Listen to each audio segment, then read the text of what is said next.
Chapter 20. The Holy Spirit and the Elders of Israel. Numbers 11, 24 to 30. And Moses went out and told the people of the words of the Lord, and gathered the 70 men of the elders of the people, and set them round about the tabernacle. And the Lord came down in a cloud, and spake unto him, and took of the Spirit that was upon him, and gave it unto the 70 elders. And it came to pass that, when the Spirit rested upon them, they prophesied, and did not cease. But there remained 2 of the men in the camp. The name of the one was Eldad, and the name of the other Medad. And the Spirit rested upon them, and they were of them that were written, but went not out unto the tabernacle, and they prophesied in the camp. And there ran a young man, and told Moses, and said, Eldad and Medad do prophesy in the camp. And Joshua the son of Nun, the servant of Moses, one of his young men, answered and said, My lord Moses, forbid them. And Moses said unto him, Enviest thou for my sake? Would God that all the Lord's people were prophets, and that the Lord would put his Spirit upon them? And Moses gat him into the camp, he and the elders of Israel. Numbers 11, 24 to 30. At God's command, 70 elders had been chosen to assist Moses in the government of Israel. These men did so serve during the wilderness journey. They were, no doubt, at times of some real help to Moses. They were to bear the burden of governments with Moses under him. Verse 17. But a grim fact intervenes here. All 70 of these men perished in the wilderness. They were among those sentenced to die for their apostasy. Yet these men were at this point possessed by the Spirit of God. They gave vent, the text indicates, to ecstatic utterances and preached with what Kennedy called a holy frenzy. These were clearly charismatic experiences, but they were no assurance of salvation. Even Balaam and Balaam's ass could prophesy on occasion, but this gave them no assured place among God's elect. Israel was denying God's mercy and the value of his miraculous manna. They were ungrateful people. God now was about to judge them in 2 dramatic ways. First, the 70 elders were overcome by the Spirit of God, so that they transcended their normal selves. This was a very real and a very dramatic event. It witnessed to the power of God, not to the salvation of the 70. It meant their greater condemnation in God's sight.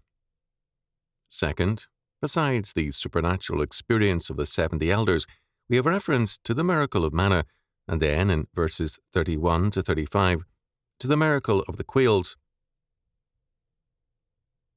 Not one of these 3 supernatural facts brought any awareness of God and his requirements of them to Israel. Although Moses died in the wilderness near the edge of Canaan, we are told of his faith. Caleb and Joshua, because of their faith, entered Canaan. We are told plainly of the unbelief of all the other of the older generation and God's judgment on them in Hebrews 3, 17 to 19. And with whom was he grieved 40 years? Was it not with them that had sinned, whose carcasses fell in the wilderness? And to whom sware he that they should not enter into his rest, but to them that believed not? So we see that they could not enter in because of unbelief. What we see plainly is that a man's life may be marked by miracles greater than any we know, and by charismatic experiences like those of the day of Pentecost, and, because of unbelief, he can go to hell more quickly than others. The test is a faith that bears fruit. Wherefore, by their fruits he shall know them. Matthew 7:20. We must remember that King Saul also was possessed by the Holy Spirit on an occasion or two. 1 Samuel 10, 10-12, 19-24. This did not make Saul a saint of God. 2 of the 70 elders, Eldad and Medad, had remained in camp for some reason, but they too were subjected to the same experiences. When this was reported to Moses, Joshua was concerned and said, "My lord Moses forbid them." Verses 26-28. It is commonly held that Joshua was envious and spoke for that reason. Joshua, who was present apparently with Moses, simply was upset that 2 men who had not come to the sanctuary should apparently be prophesying. The unconcern, real or not, of Eldad and Medad with the summons to the sanctuary concerned Joshua. Moses recognized Joshua's concern. "Enviest thou for my sake?" Verse 29. "Do you feel that my authority is diminished because God's Spirit came on these 2 men independently? Would God that all the Lord's people were prophets, and that the Lord would put His Spirit upon them?" Verse 29. The absence of Eldad and Medad meant that the people in the encampment were witnesses also to this supernatural event. This made their subsequent blindness all the more evil. To understand these verses more clearly, we need to remember that, in verses 16-18, God requires 2 things of Moses. First, the 70 elders must be called together to receive of God's Spirit.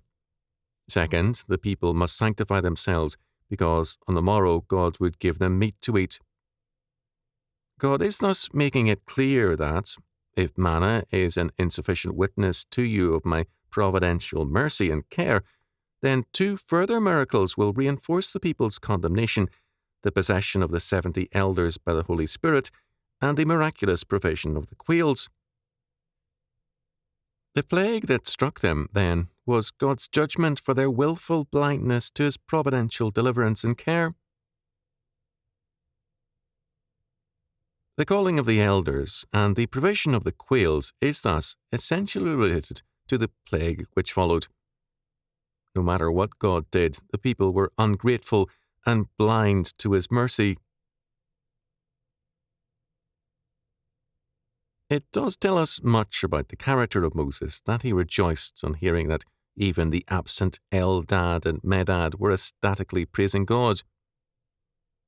Joshua was fearful of a separate center of authority for Moses and God's sanctuary being created by this event, but Moses expressed his delight. Israel was marked by the sins of discontent and ingratitude, but not so Moses. The charismatic utterances of the 70 elders were not repeated on other occasions, although they continued for some time on this particular day. These were ecstatic rather than predictive utterances.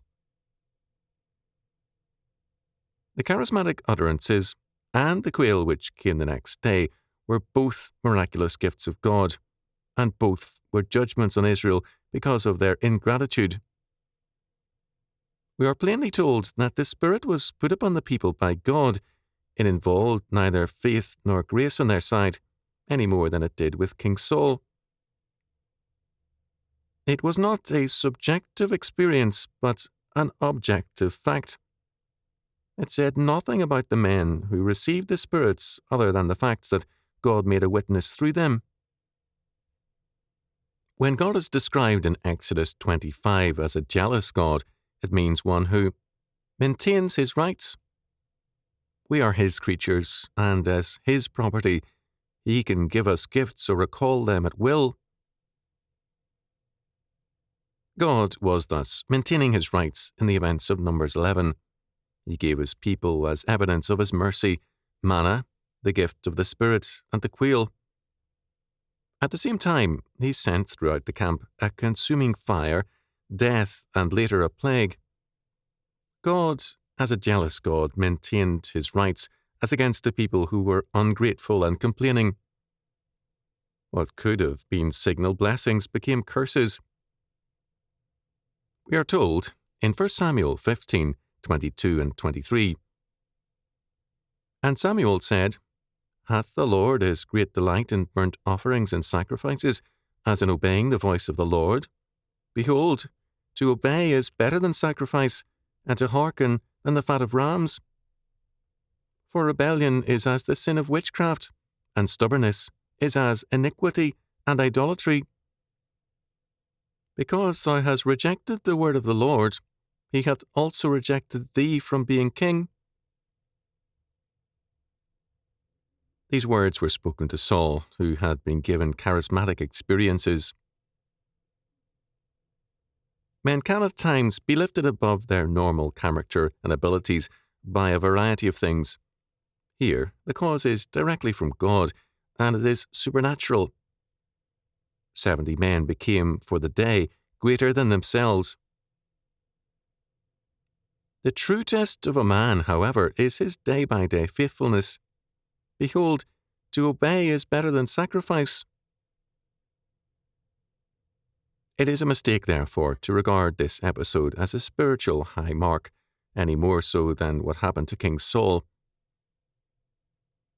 We have contemporary analogues to this in revival experiences of some people. During World War II, more than a few young men had foxhole experiences or quote-unquote conversions, which subsequently not only proved to have no valid results, but also led to contemptible attitudes on their parts. God, in granting these 70 elders the experience he did, was thereby compounding their reprobation. This chapter in my childhood was seen differently than it is now. Perhaps this was because almost all the preachers I heard, including my father, were Armenians, and they were not given to a sweetness and light theology. We need urgently a return to the meaning of Numbers 11.